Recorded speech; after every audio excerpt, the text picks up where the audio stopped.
It's evening in central Maryland, and we hear the sound of the crickets. The cicadas are gone now.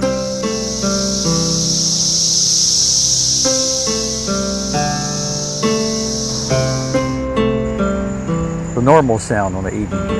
At the Chesapeake Bay Bridge, pretty quiet, 2 lanes heading eastbound. It's been a while since Louie and I have taken you on a trip.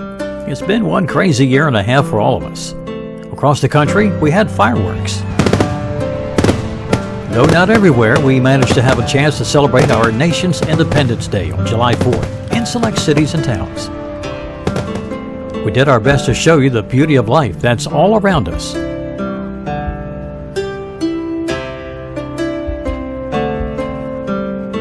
No matter what each of us has endured, someone we lost. Some of us were locked in. Those who got sick and survived, and those who worked on the front lines through it all. Sit back. We're about to take you across the entire country, with stops in Chicago, Kansas City, over Raton Pass, New Mexico, into Williams, Arizona, and then to California, across the Mojave Desert, to a place called Tehachapi, then off to the San Francisco Bay Area that included a long-awaited family reunion. Not too long ago, we took you to McAfee's Knob in Virginia. It's been around 170 million years before the Grand Canyon was formed. 3,100 feet in the air, we showed you this breathtaking spot from this ledge. But this place is a scratch in the sand compared to the Big Ditch that's 2,000 miles to the west. Wow. We're taking you to the Grand Canyon.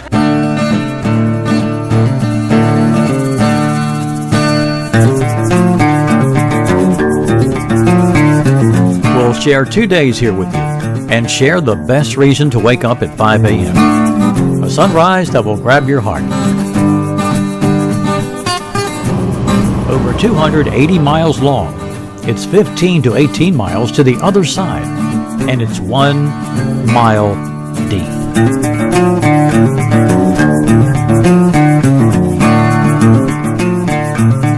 We've got some great sights to show you on our land cruise.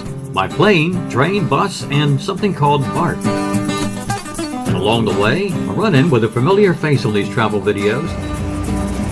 Mr. Passerby. Mr. Passerby, right? Yeah. How are you doing in Chicago? I'm in Chicago. That's it. Beautiful. Watch your step. Baltimore Tower, Delta 1824. Cliff takeoff traffic 2 miles far behind you, no delay.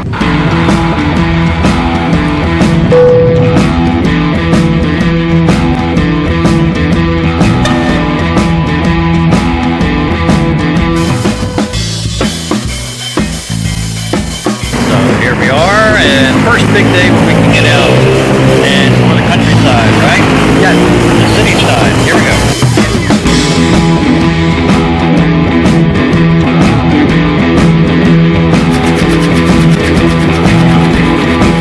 Oh, there he is again, Mr. Passerby. How you doing? Okay, so much for that.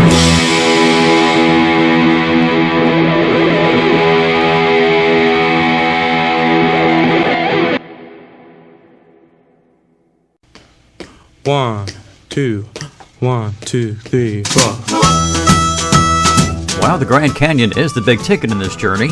We have a giant land cruise of the western U.S. ahead of us. We'll take a train to catch a plane along Amtrak's Northeast Corridor line that runs through Maryland.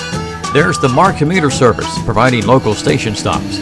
This is very convenient considering there's a station stop right at BWI Airport with free shuttle bus service to the terminal every 15 minutes.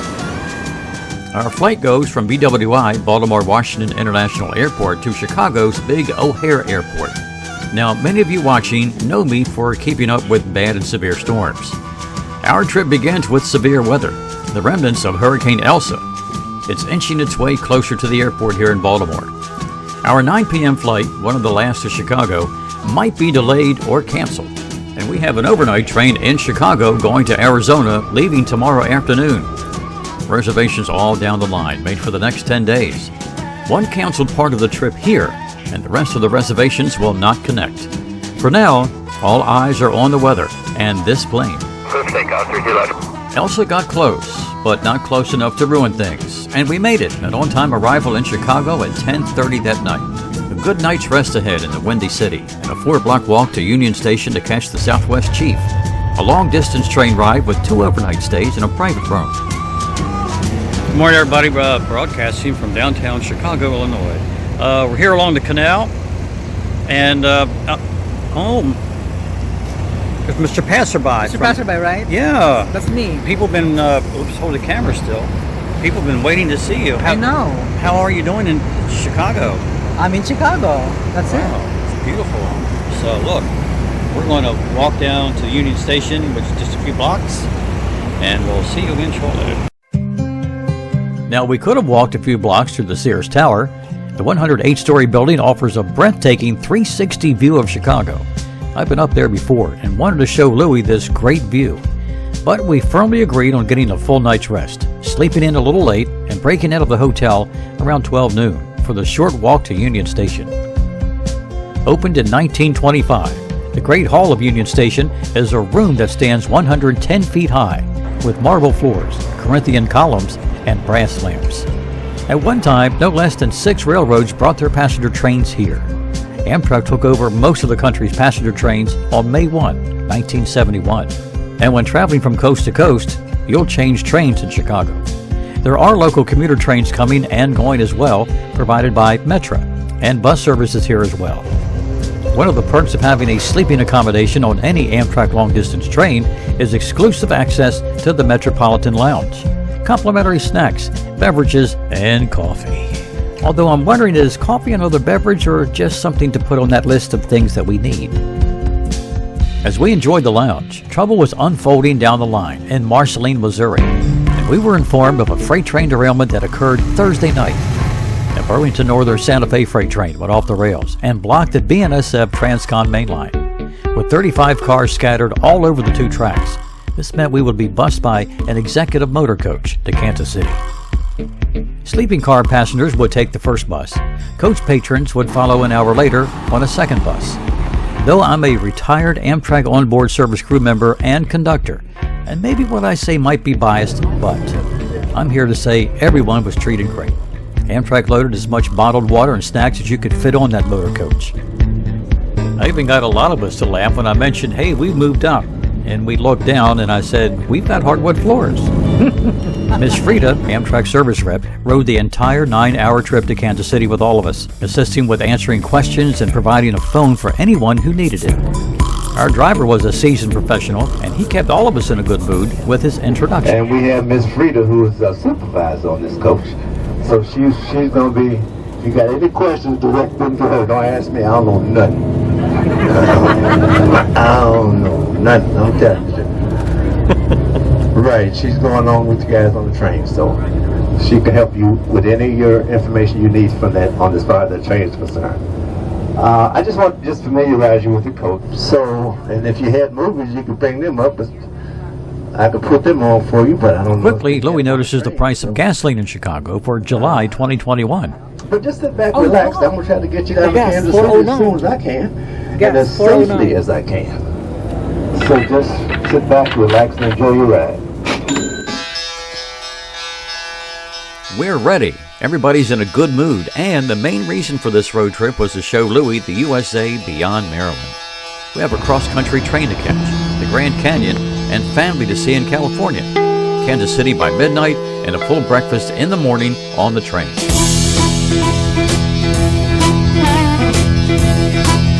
Throughout our childhood, we remember hearing about the tooth fairy.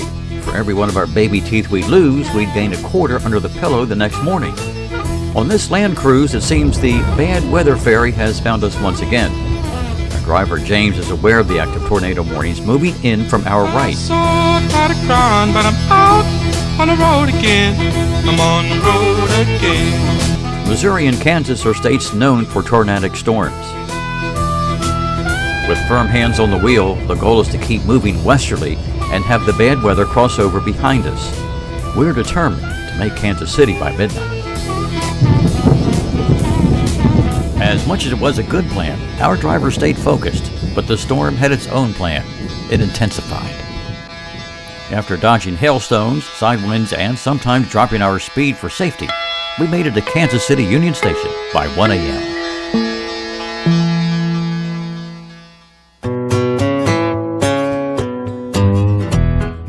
Say hello to the station that had some saying you should tear it down.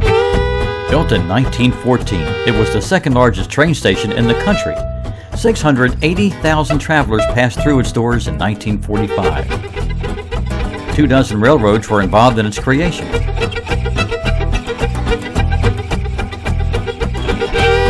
Three levels with shops, restaurants, barber shops, and a Fred Harvey restaurant that no traveler missed if they could help it.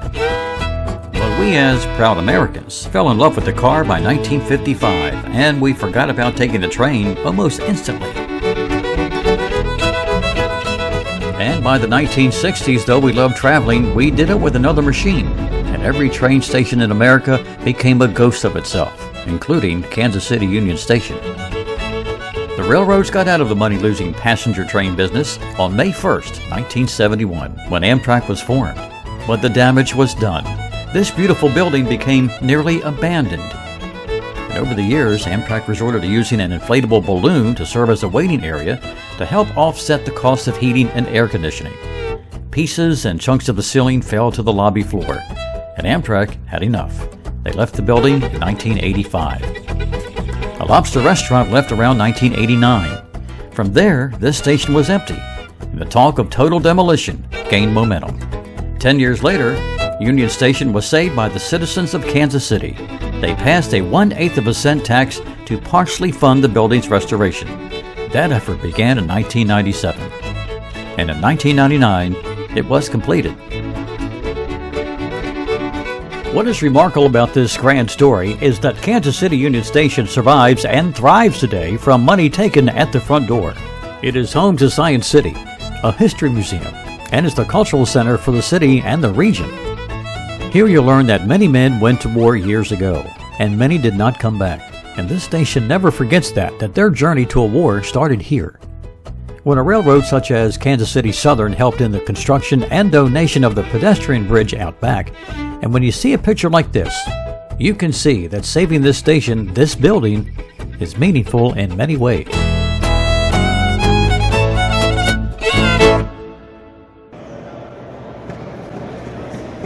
We arrive after midnight, and standing here, I don't have words. It's really awesome to stand in this huge, colossal, beautiful building that was probably just signatures away from being decided upon to be torn down. To be here, it's really great. And to know that this building survived all the odds is beautiful. For now, this grand station is sleeping. The museum doors open in the morning, and thanks to phone calls made by Miss Frida, we're allowed inside. Backpacks and suitcases are ready to be carried onto the sleeping car rooms on the train, and Boy Scouts with their red shirts are waiting for their journey to get started to the Grand Canyon. Out back along the tracks, under the famous bridge and inside of the iconic Western Auto sign in the background, the train's onboard service crew and conductor have the train ready for boarding, and a real bed is moments away.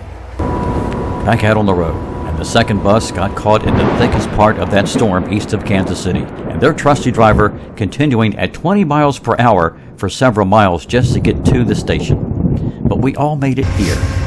We're all safe and sound. It's 5:30 a.m., and the rains have stopped with a few raindrops on the windows. The smell of French toast is in the air, and we're leaving KC.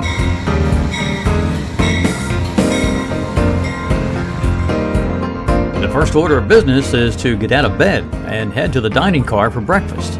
First call is 6 a.m. We're there at 6:05. Amtrak has brought back full-service dining to its Western long-distance trains as of June 23rd, 2021. This was worth the wait. The well-known Railroad French Toast is back with fresh strawberries and blueberries, a little whipped cream, and Smucker's syrup. Louis orders a 3-egg omelet with a choice of cheddar or Swiss cheese, red and green peppers, tomatoes, and onions. Smoked bacon and pork or chicken sausage round out your side dishes. A large croissant and plenty of jelly go with it. Not to forget juice, milk, coffee, tea, and water. All meals, breakfast, lunch, and dinner are free, included with the price of your first-class private room ticket. From the dining car, it's one coach over to the Sightseer Lounge car. You're in Kansas. There are a million giant windmills, give or take 100. And the topic of booster shots has come up on the train. You know, it's been said that next year's booster shots will be it's Mr. Passerby. Take your mask off and talk about it. Booster shot. So what's about the Mr. Passerby here on the train? So what is about the booster shot? Tell us about the booster shot. Huh? Do you use that for your booster shot next year? Those windmills? They stay for 5 years. They're going to use the windmill for the booster shot. The J&J booster shot. And then you'll be good for 5 years. Yeah. What network did you hear that on? Oh my God. Stand by, there's more to come. Stand by for part 2. It's part 2. Part 2. It's part 2. Part 2. Don't you have a nap to take? Next year. For 5 years. For 5 years to save. Coming up in part 2. We'll find out where all the beef comes from. Here's a clue. You'll have to go to Dodge City, Kansas. A trip back in time in Williams, Arizona. This is a stop that you have to include in your stay in Williams, Arizona. Here we go. We'll show you a train that saved this town and how the local folks sing in the aisle to entertain you on your way to the Grand Canyon. Come ride with me over up the hills and watch the eagles soar. It's where you want to be, so tell me just what you're waiting for. We'll visit the old phrase, what goes up must come down, but how did he get up there? Plus, a view that you never want to leave. Stick around for part 2 and subscribe to this channel and watch your step. Tingnan mo yung nadaanan mo.